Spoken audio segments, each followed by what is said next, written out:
For me, there's something very enjoyable about getting up into a tree and sitting on a limb.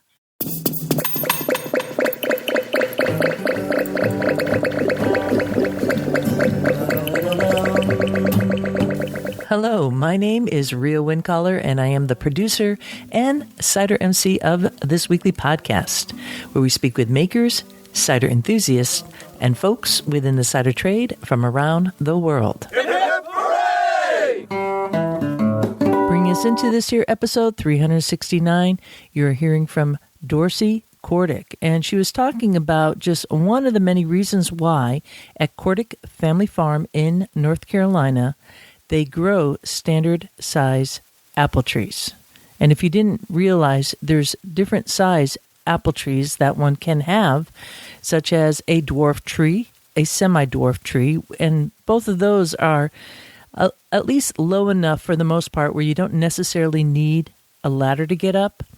And when you go to a standard size tree, they have deeper roots and a whole bunch of stuff. And they're going to be talking about that in this here episode. It'll be both Dorsey and her daughter, Brittany. Stay tuned for that. You're in for yet another humdinger cider chat.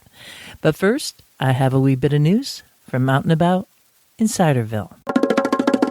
On last week's episode, we were speaking with Carrie Ann Wilkins, and she's based in Maine, and she is on the hunt for finding the story behind the naming of the apple known as the Northern Spy. I really recommend listening to that because it's kind of a thing in the apple community, I believe, where we are finally like looking at each individual apple and wondering like, who named it? Where did that come from? How did that come to be? And there's a lot of really interesting names out there, and some make sense and some not, such as the Northern Spy. Like, what up? Was there an actual spy that this apple was named after? We don't know. So check it out, and maybe you might be able to have a tip to send Carrie's way. Here's a little logistics for you diehard Cider Chat fans, and I know there's a lot of you out there because every Wednesday when this podcast gets released, I just see like the downloads going out, and I hear from you, which is awesome. Always love getting emails. You should know that I am now going on a summer schedule, so next week we're going to be kind of going every other week. That means that there is no episode next week. Sorry to say that, but there are so many episodes that you could tie into. And I know some listeners out there in Ciderville have a hard time keeping up with a weekly schedule. So this is your opportunity to catch up with all those episodes in Cider Chat that you haven't yet heard.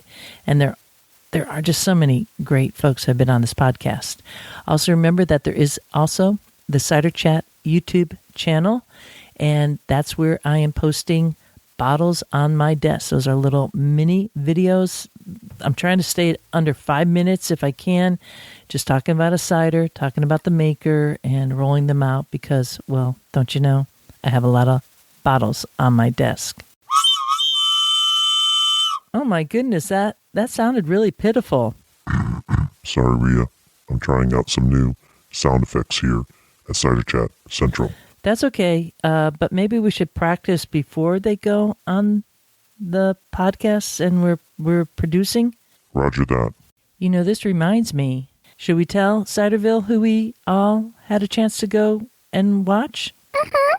Oh, and by the way, I'm talking to my cohorts at the Cider House. You just heard from Mr. Quince. Hello. And the Medlars. Hello. And, of course, Pear. Hello, everyone out there in Pearville. Perry, that's not exactly what I had in mind. Well, Rhea, what do you expect? I am a pear. Okay. Anyhow, we all went to the show and saw Steve Martin performing. And he was with Martin Short. It was a comedy show. It was fantastic. Would you not agree?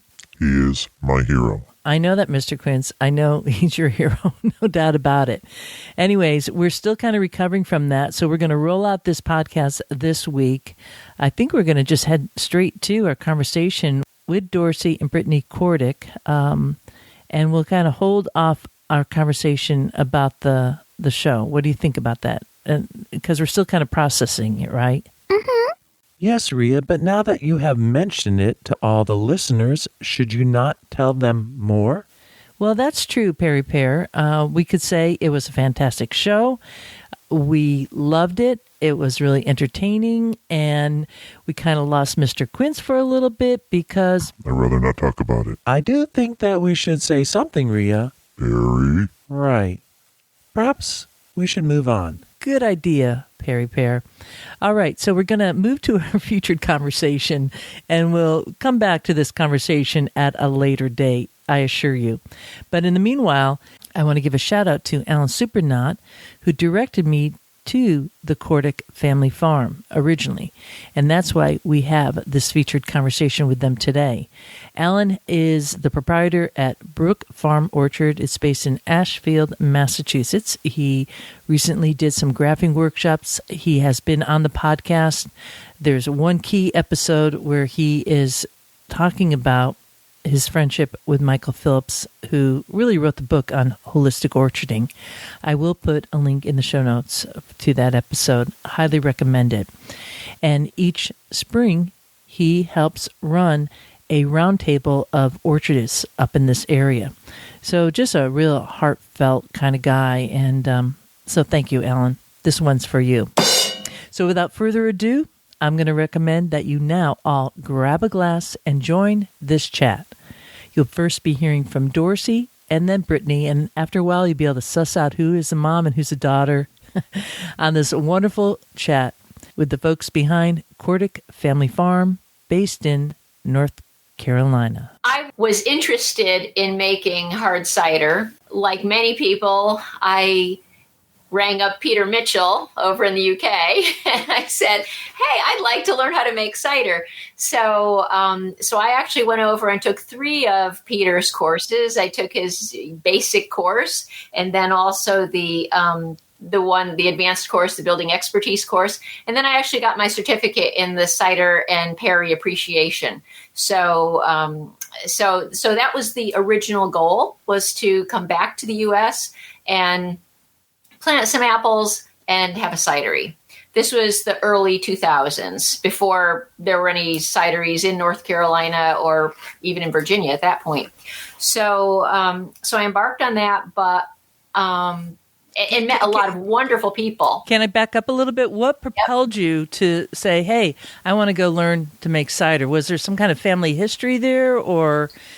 No, I mean, I grew up on a farm, and so we always had fruit trees. We always, and, you know, as Brittany was growing up, we've always had fruits and vegetables and things. So that part was always of interest. But I also, growing up, and even when Brittany was a young teenager, we would make a lot of homemade wine and things like that. And actually, I guess my grandfather, historically, as a farmer, always had some cider that he made in his cellar. So it was just really a heritage type of thing, I guess. And again, if you haven't learned already, we're kind of old-fashioned. And so it was just a way to really connect with roots. And we enjoyed homemade beverages. As far as the farming aspect, though, she copies me all the time. Like if I cut my hair short, suddenly, I'm going to cut my hair short. If I'm dabbling with vegetarianism, I'm going to dabble in vegetarianism. So I went to school for sustainable agriculture when I decided that's what I was wanting to do. And then,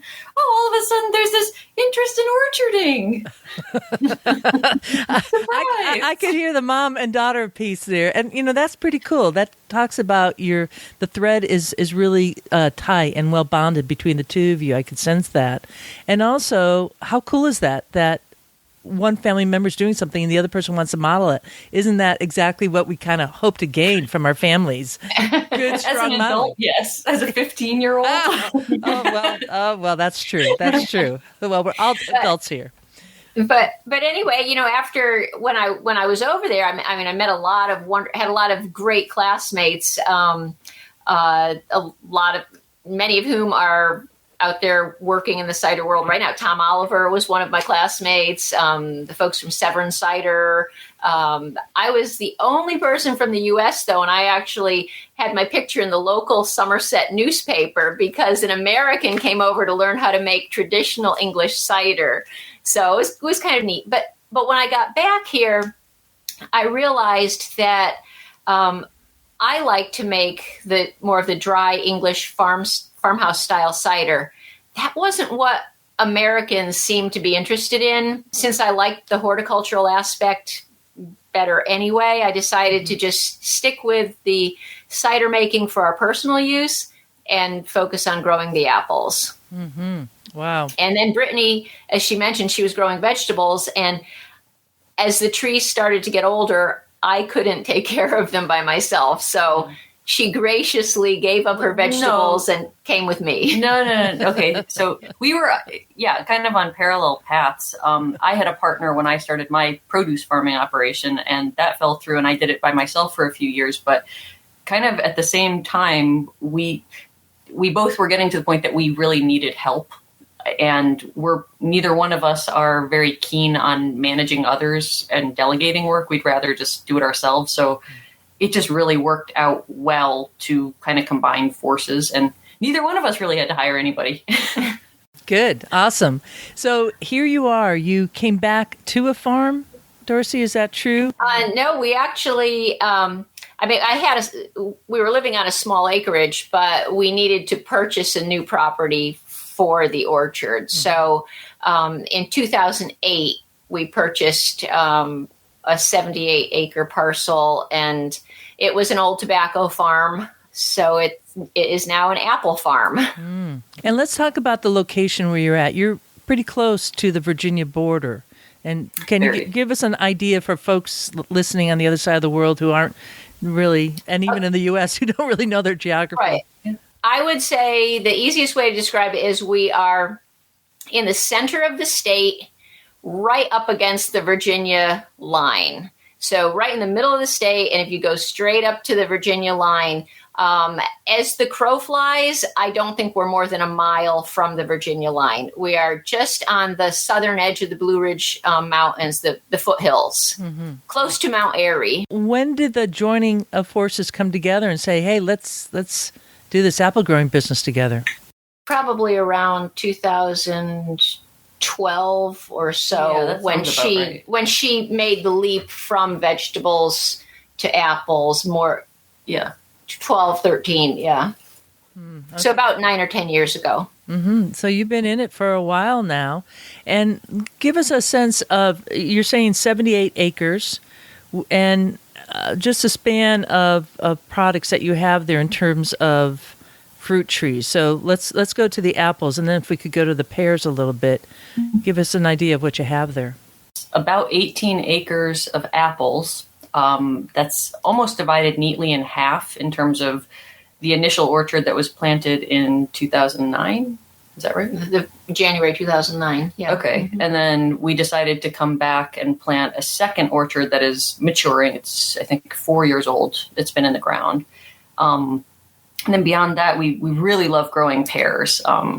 So we are maintaining a small pear orchard with about 25 varieties. But that we would like to look to expand. We're going to go back to that a little bit and talk more about your orchard, but I'm looking behind you right now, and I see that you have some beautiful photos there on the wall, or artwork, I'm going to say, and you have Baba Yaga, which is a part of your persona a bit, it feels, coming out on, at least on the digital persona. You're good. So can you talk to us a little bit about who Baba Yaga is and the inspiration behind this figure? Baba Yaga shows up around the world in many guises. Ultimately, she is a Slavic folk witch that she features very heavily in folk tales from that part of the world. But she really seems to have been the inspiration for a lot of other iterations of witches, wise women all over the world in many different cultures.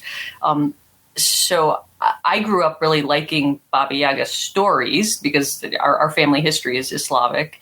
And so when we kind of got going with the apple orchard and we were having to think about branding and things, it was kind of a no-brainer. Like we're kind of contrarian and not kind of prickly in some ways, and we like Baba Yaga. We like to emphasize that part of our culture, and it was just like, whoa, we should make Baba Yaga our mascot. That would be great. Trying to make that work in practical terms, we also really like the classic fruit crate labels, the art that came out of the earliest part of the 20th century. And we thought, well, how neat would it be if we kind of brought crate labels back and came up with our own branded Baba Yaga apple crate label. So we eventually stylized our apples, branded them as Baba Yaga's Apples of Eternal Youth, after a particular folk tale that we knew well, and worked with an artist to kind of come up with our very own. And I love how you use Baba Yaga. You sent me some photos that we'll have with the show notes for this episode. With a name like Baba, I mean, how can you not love her? She has the babushka. Yeah, she's wearing a babushka, which, if folks don't know what that is, it's like a little scarf that goes over your head and ties at your chin. And she kind of has like a little cape or a little jacket. She doesn't look like a crone would, as crones are described, which are just women of a particular age. But she's I think she's quite beautiful on how you've depicted her. Grandmotherly, but a crafty grandmother. Yeah, we like that. We need to be crafty out there in the world, especially for women. I want to go back to the orchard now. So you have the apples and you have the pears. Tell me a little bit about the decision making around your orchard management. What is your approach there in the orchard? Are you doing sprays? I know that, Brittany, you come on up to this, my special spot of Ciderville up here for the round table, the orchard round table there. But what is your approach and how are you managing your orchard? When my mother got into apple orcharding, she knew going in that she wanted to grow in an organic style of management, not conventional, not spraying conventional chemicals.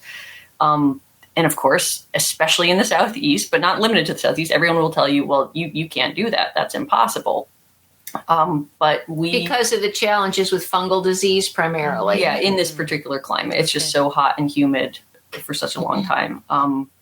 But yeah, it is very difficult, but we have over the years kind of doubled down on that approach. There have been many, many moments where we have to do soul searching, like, hey, this is really, really hard. And there's so much to figure out. And the book is not written on this, really. It's an active thing that we have to constantly think about and constantly revising. Right. Constantly revising. But so we are not certified organic. The term we've kind of settled on to describe our practices is holistic, because we are not an orchard that just does nothing in our management. We do a lot of proactive stuff that we are trying to promote the healthiest environment for the trees to thrive in. For example, like we may be brewing different beneficial cultures of bacteria that we're then going to spray, on the orchard. And using a lot of competitive inhibition for pathogen control. So when Brittany talks about culturing the microorganisms by spraying them onto the canopy, then hopefully some of them will occupy the space that otherwise would be available for pathogens to invade. Yeah, but doing a lot of stuff to just build the orchard environment up, the soils constantly. So, when we do all of our pruning, we see the prunings as an asset. We are going to chip them up and grind them up, put them back out for nitrogen and for all the microbes to feast on and stuff. And we do a lot of I love talking to the folks in New England about our weed management strategies. So we put hay mulch out where we can in between apple trees. And of course that is, their eyes pop out of their heads and say, voles, how could you do that with voles? And that's just one of those great things about where we are. That has not been an issue, but we love what it does to our soil, just constantly building it up. And keeping the moisture in as well, because we do go, it's hot and humid here, but we do go through some pretty long stretches of dry weather sometimes. And again, we're at the foothills of the Blue Ridge Mountains, and it's not unusual for us to see thunderstorms coming from the western sky, and it looks like they're going to be a direct hit on us, and then they go right around us.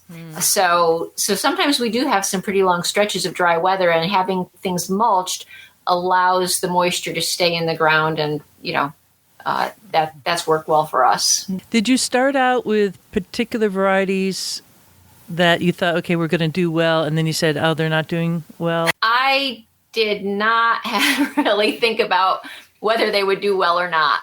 What we wanted to grow. And like everybody else in apples, we are not, we're very susceptible to the stories behind apples. So something might say, oh yeah, it's biennial and it's a fire blight magnet and it does horrible in the Piedmont of North Carolina. And we're like, wow, what a great name. But it has a great story and a great name. So we have about 180 heirloom varieties that we grow here. Most of them are American, but there are a few European and Russian varieties, but the majority of them are American. And many were chosen because they were historically used for making cider. Some were chosen because a friend and consultant said, I think that would be really good to make cider out of. And then others were just chosen because we, like she said, because we liked the story, or it was something that was grown in this particular locale. When we bought the land here, the farm, we actually had local people coming and asking us if we were going to grow Buckingham or grow the horse apple, or, they had specific ones in mind. And so, of course, we had to grow those.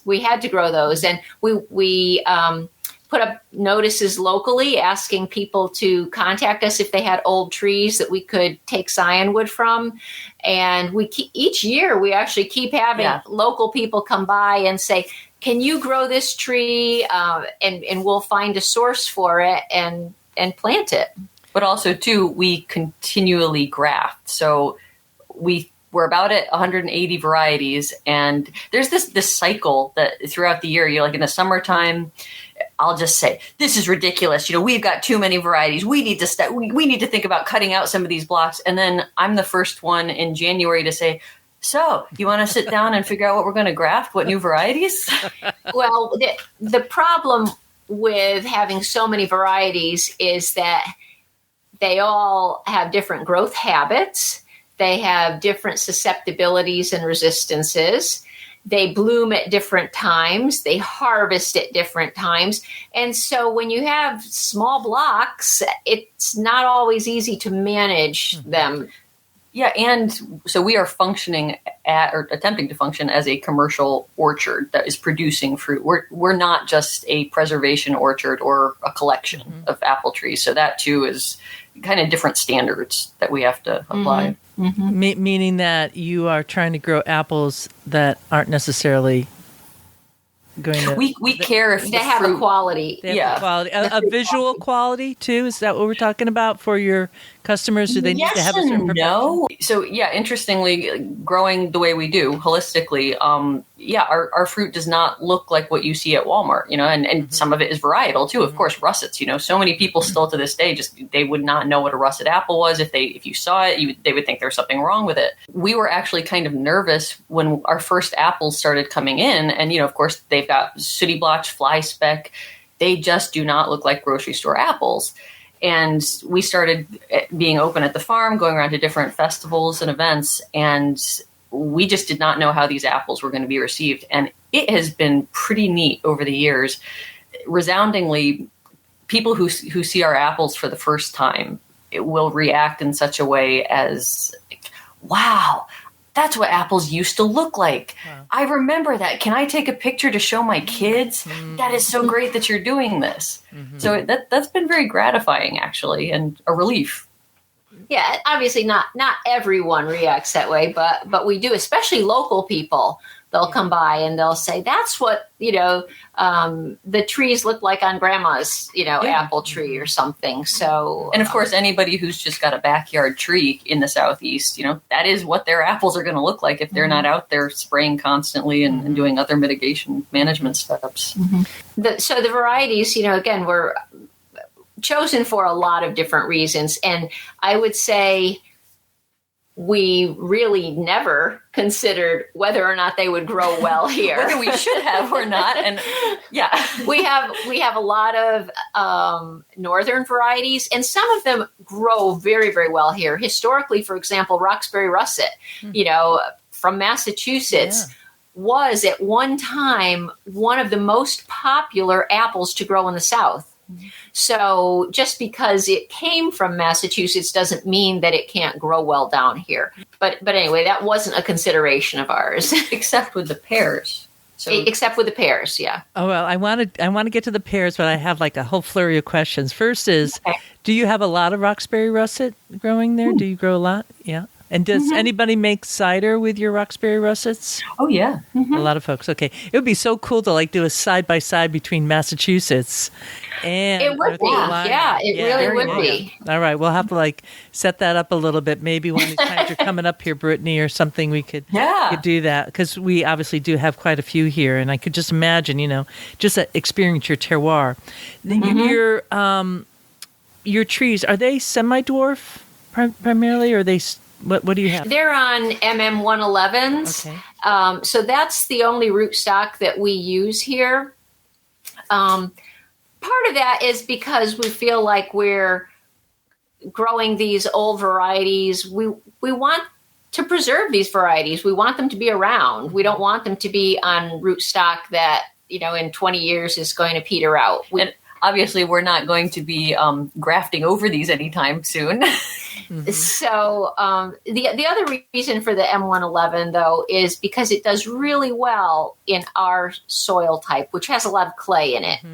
And as Brittany mentioned, I like to say that when we planted the orchard, she dug the hole, I put the tree in that we grafted, she put a 5-gallon bucket of water in, and then I put the dirt around it.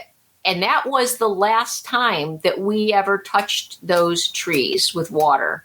They never got any irrigation. They never got any, they didn't get another drop of water from us. Everything came from the sky. So with the M111, it has a really strong, deep root system. And I think with our tough love approach, what we've done here is really forced those apple trees to send down very, very deep roots. When we go through those periods of the dry spell periods that I mentioned earlier, we don't see any effect on any of our trees. And we believe it's because they're pulling water up from way, way down deep. They are not affected, at least, knock on wood, to date. Since 2009, we have never had an issue, even when we're considered to technically be in drought conditions. And similarly, when we have very wet, rainy periods, if a hurricane comes through and dumps a lot of rain, we also don't have some of the flooding issues that you have with rootstocks that have more shallow roots, because our roots, again, are down deep. So these trees are not affected by either the excess water or by the drought. So we love M111 for here. What are you grafting for your pears, the rootstock for your pears? Mostly OHF 97, some OHF 87. And I did, at the urging of this friend / consultant, which probably a lot of your folks know, Tom Burford, he had suggested that I try Caloriana as well. I think the OHF 87 works best for us here. Because we are in a region where fire blight is a problem, there was no way that I was going to try to grow anything like a Bartlett pear or anything like that, because that was just asking for trouble. I started out with about a dozen different varieties. Some of them were southern varieties. Some of them were other European pears, a couple of Asian pears, and a few Perry pears. I tried Perry pears for a few years, and every time I planted them, they became covered with fire blight and died.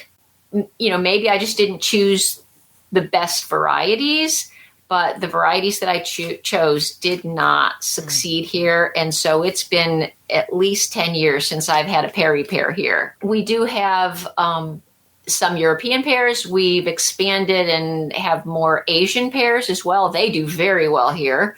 I think we have about 5 different Asian pear varieties. Overall, about 25 varieties of pears. Some of the firmer, more winter pears that we harvest when they're still hard and firm and let them ripen up in storage, those have been very well received for us, and we make some products. We don't make perry out of them. We probably could, but pear cider syrup. We make a pear cider syrup similar to our apple cider syrup. That's just, I guess people say it's honey-like. It's like ambrosia-like, I guess. Yeah. It's really got a very delicate flavor to it. We make a pear butter with cardamom. So we use the pears in addition to selling them fresh. We do use them for a few products. Why do you like growing the pears?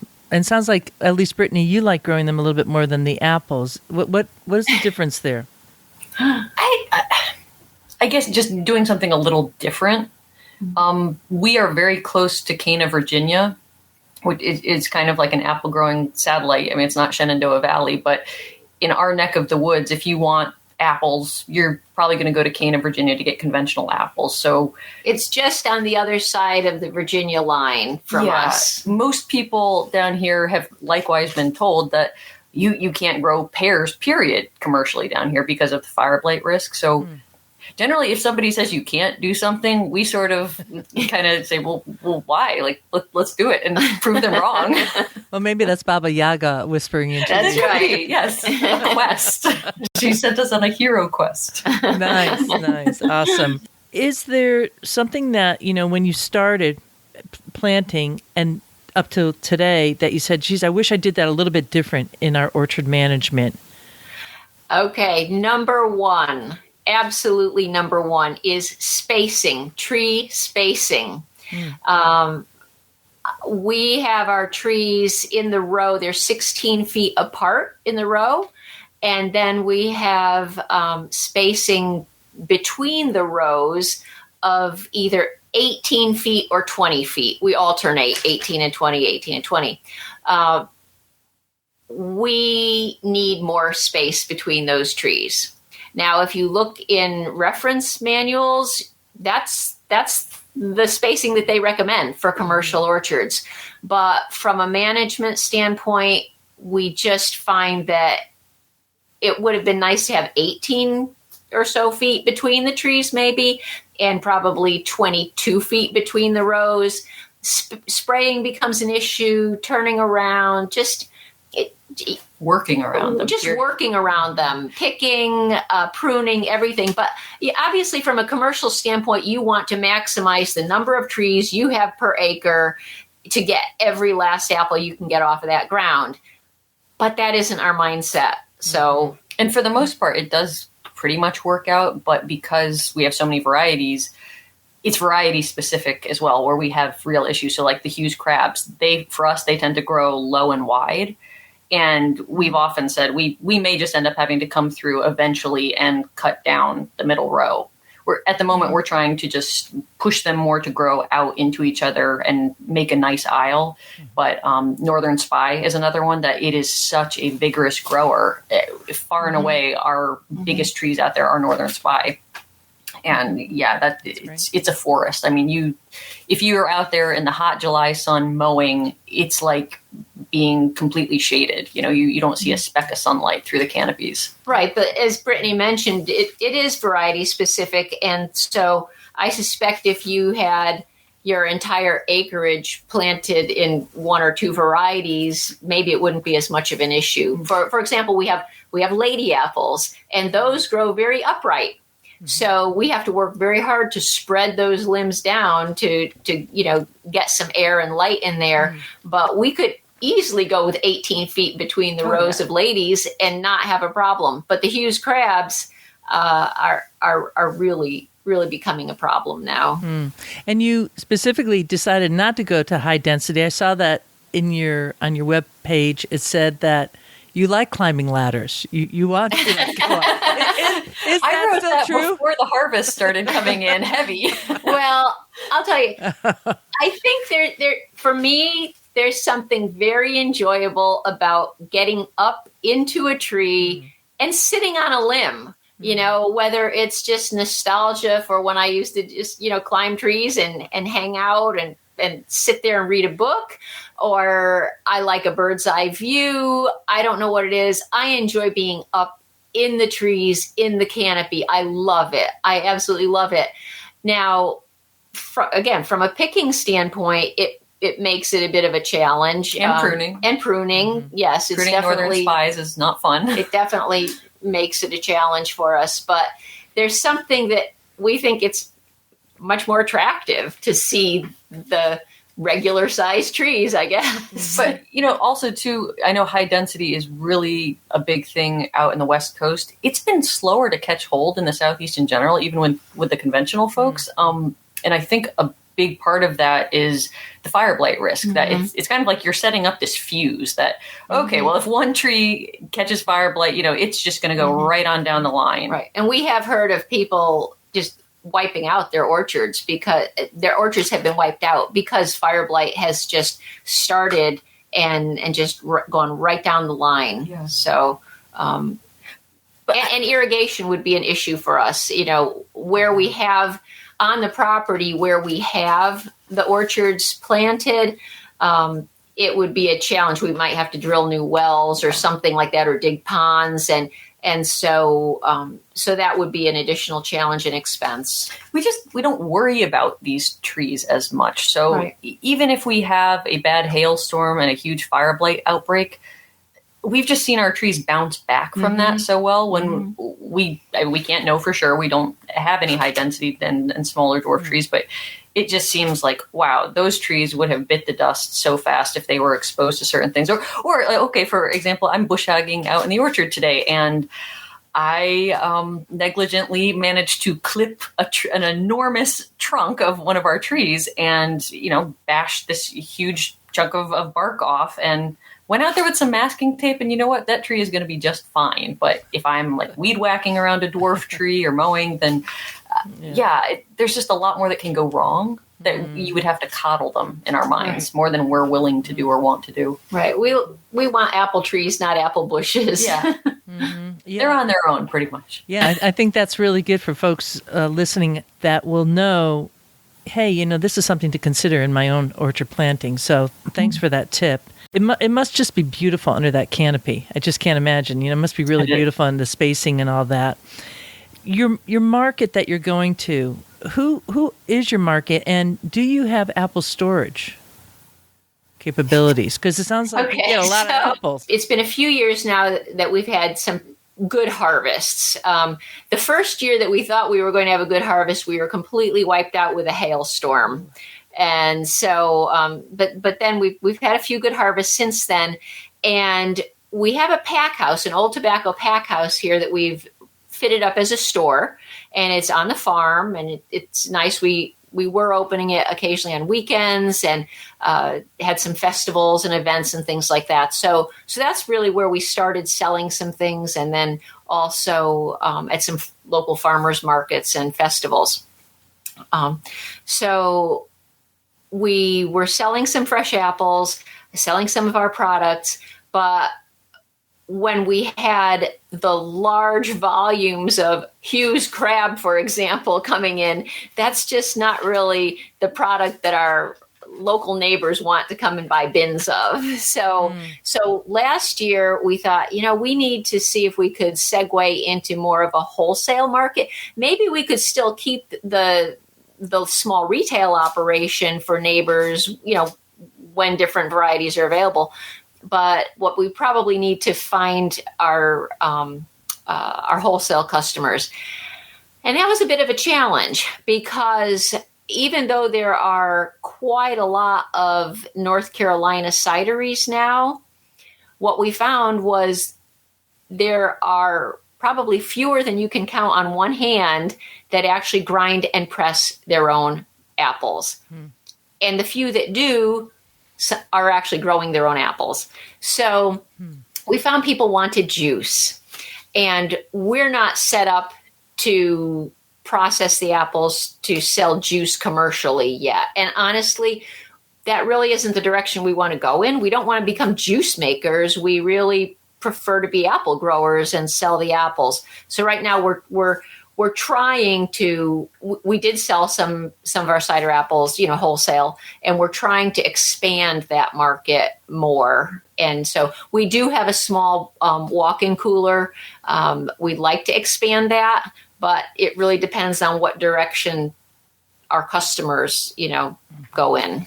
Well, I can imagine there's a lot of cider makers listening are thinking, oh my goodness, this is just incredible. Huge crabs. Are you kidding me? Wow. When you say you have a good quantity, just to give us an idea for any enterprising cider makers who want to contact you.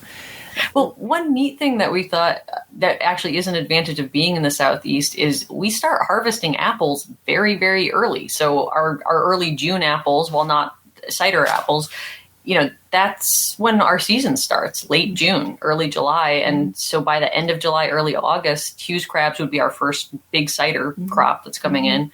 But yeah, that would allow some folks in different cooler regions, more northern, perhaps to get a jump on their cider making. Well, we did one year, we did have some folks come down from up near the Canadian border, and they came down in a truck, and it was early for their season up there, but our apples were ready, and they came and they got several varieties and brought them back up north, and they were able to get a jump on making their cider for the year.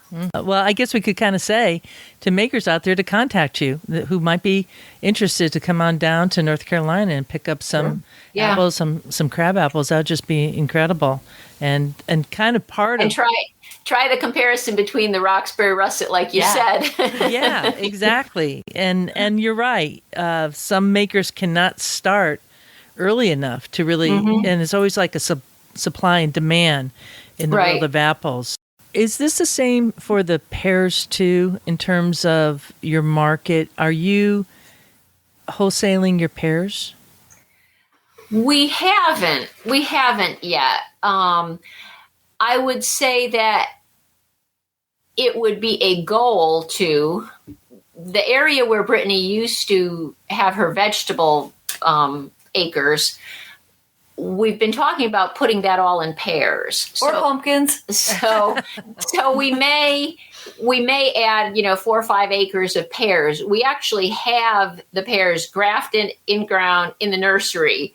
And so we could plant out acres of pears right now if we had the land prepared for it.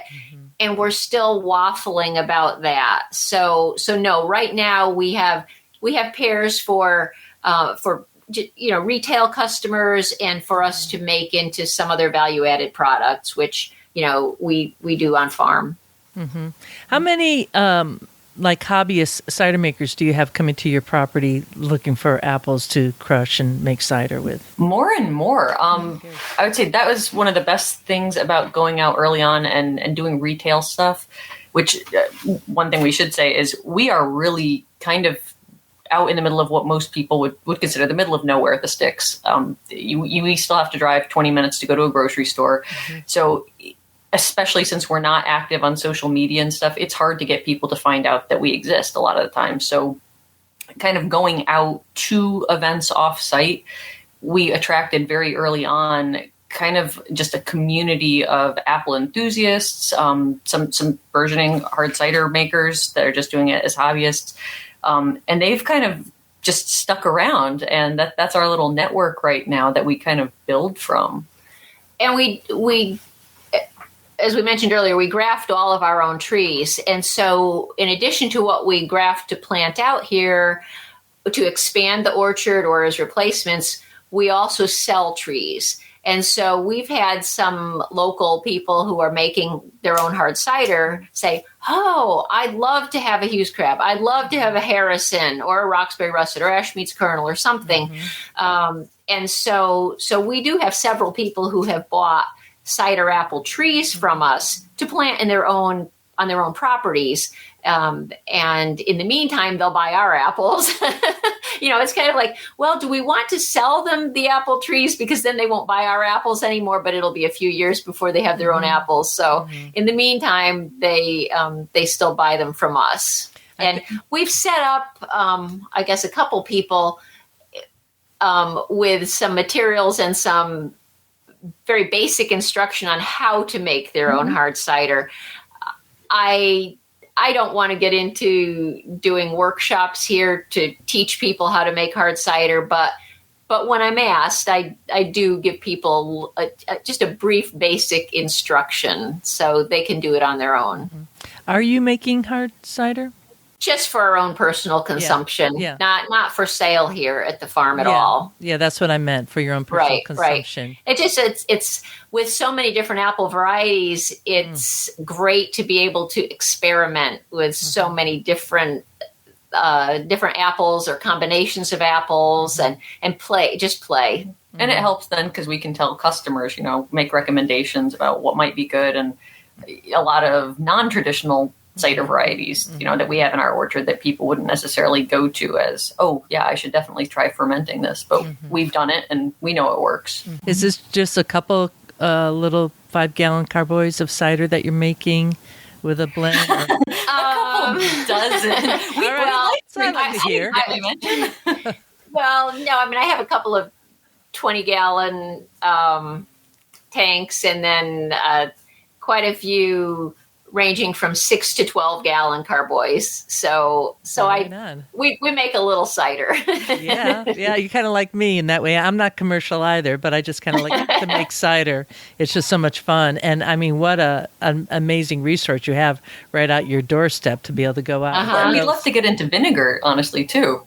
And that's just something that we've kind of dabbled in, but never really taken very far. We haven't done anything commercially, but we have made some very good apple cider vinegar, and there does seem to be some interest in it. Definitely. So we've been thinking about that a little bit.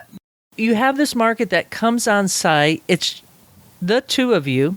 How are you able to work together as a mother and daughter? Are there tips? We've learned that now, after a few years, we're starting to take Sundays off. So we have some separation for one day of the week. But yeah, it's a huge, huge advantage to be working with family. And then, it's a huge disadvantage too. When I think back to being at community college, learning sustainable agriculture, one of the things that they don't teach you is what you really need to have in place if you're going to do this is somebody that you can somebody else besides yourself who is emotionally involved with the business, with the farm, with the animals, because you're going to get tired of going out to turn off the irrigation at 2 a.m. You just need a break at some point. If you need to, in our case, you might be cleaning out the press, at 3 a.m. And boy, it helps to have moral support out there and somebody right there with you. It's just not something that you can delegate and tell your worker, hey, you're going to have to stay till 3 a.m. because we're pressing till 3 a.m. So, but on the other hand, you are both, or however many people you are with your family farms, you're emotionally invested. And that is really hard sometimes. And, it's really funny during pruning season, we just have flat out drop down arguments out there screaming at each other about, I wouldn't make this cut, you should make this cut. And then, you hug and kiss and make up and it all works out. But I really take my hat off to other family farms that might have brothers, sisters, parents, all generations involved, because it's a lot. Well, I think Brittany sent you a picture of our T-shirt. Yes. Okay. So why don't we say what that says on the T-shirt for listeners? We work harder, not smarter. And we'll qualify that in a section. So, yeah, we work harder, not smarter. Except, not strictly so. And so the picture on the T-shirt above that statement shows an apple, and on one side of the apple it has someone pushing in one direction, and on the other side of the apple it has someone backed up to it pushing in the opposite direction. So sometimes we do feel like we're pushing against each other, but I think if we step back and look at the overall orchard, that's not the case, that we really do work well and things move in a forward direction.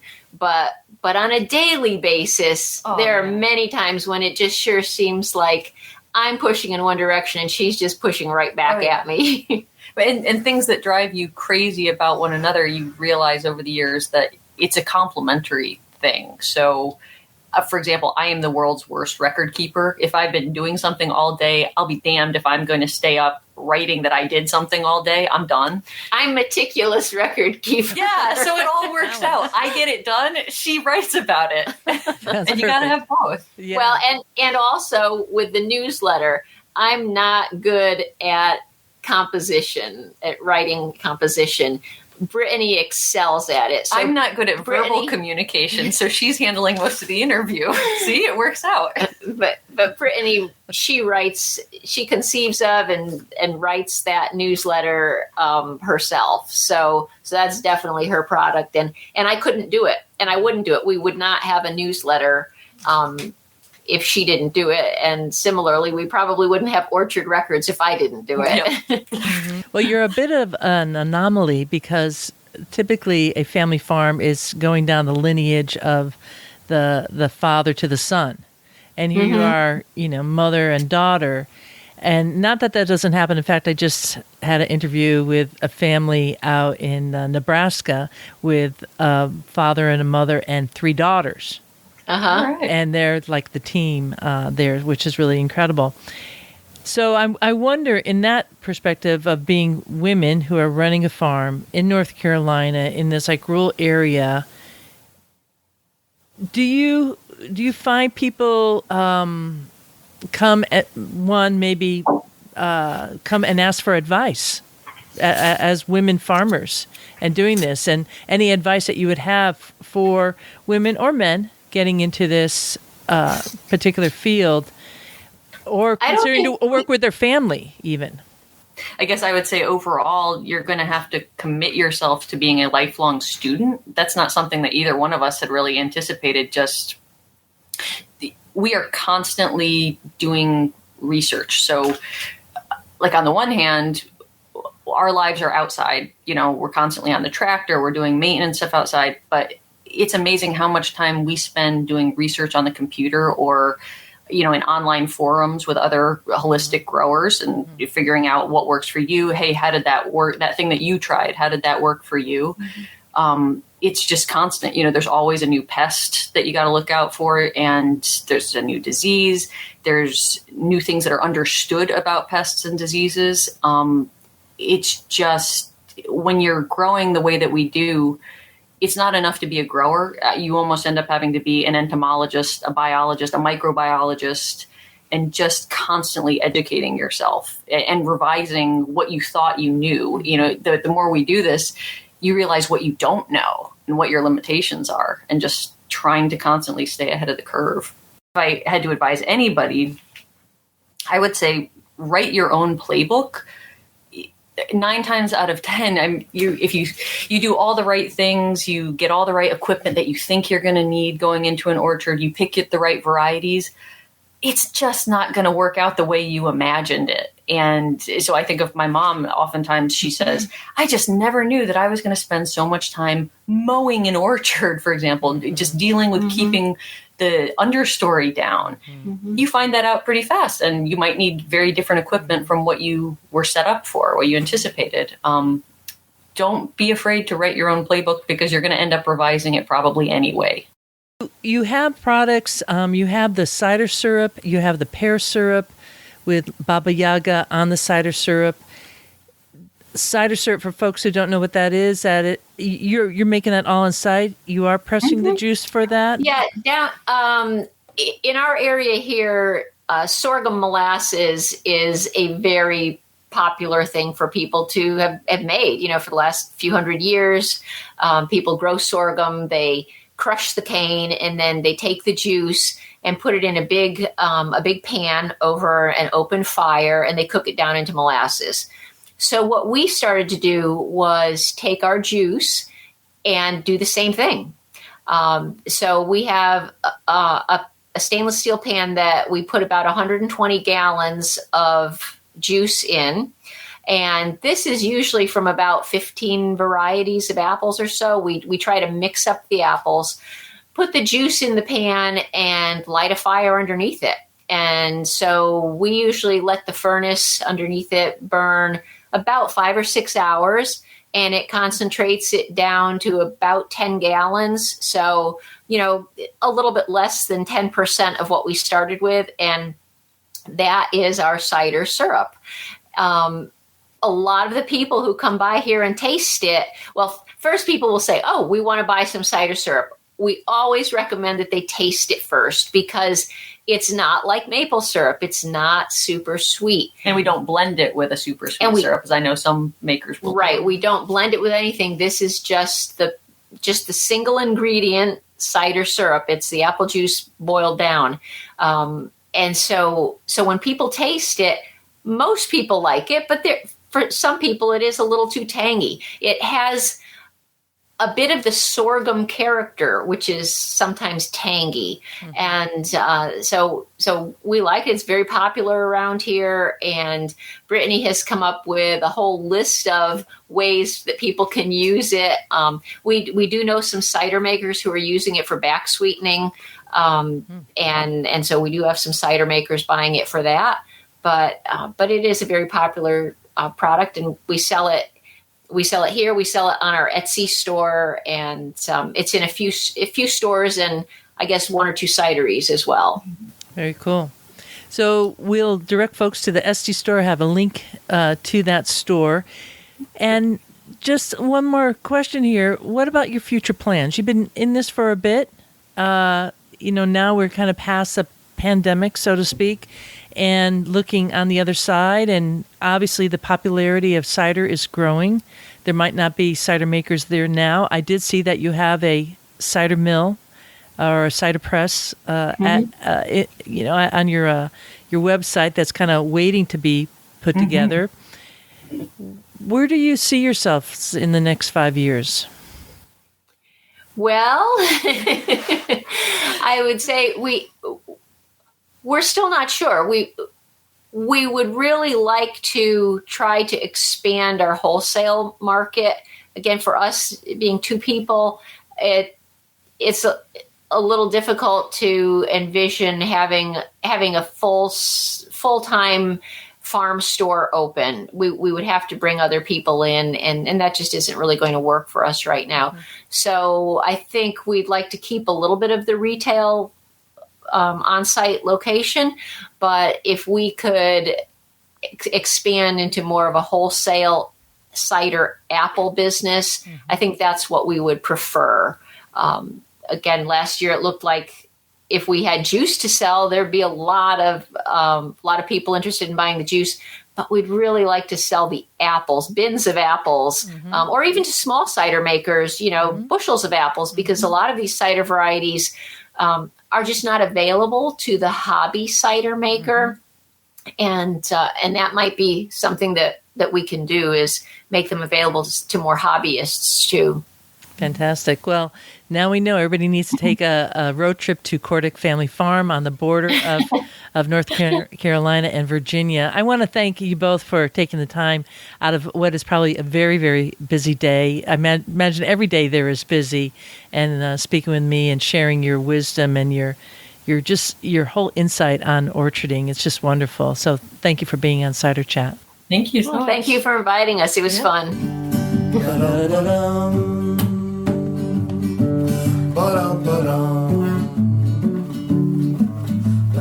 Photos of Baba Yaga as depicted by Brittany will be posted at the show notes for this here episode 369. Just go to ciderchat.com and you will find it there.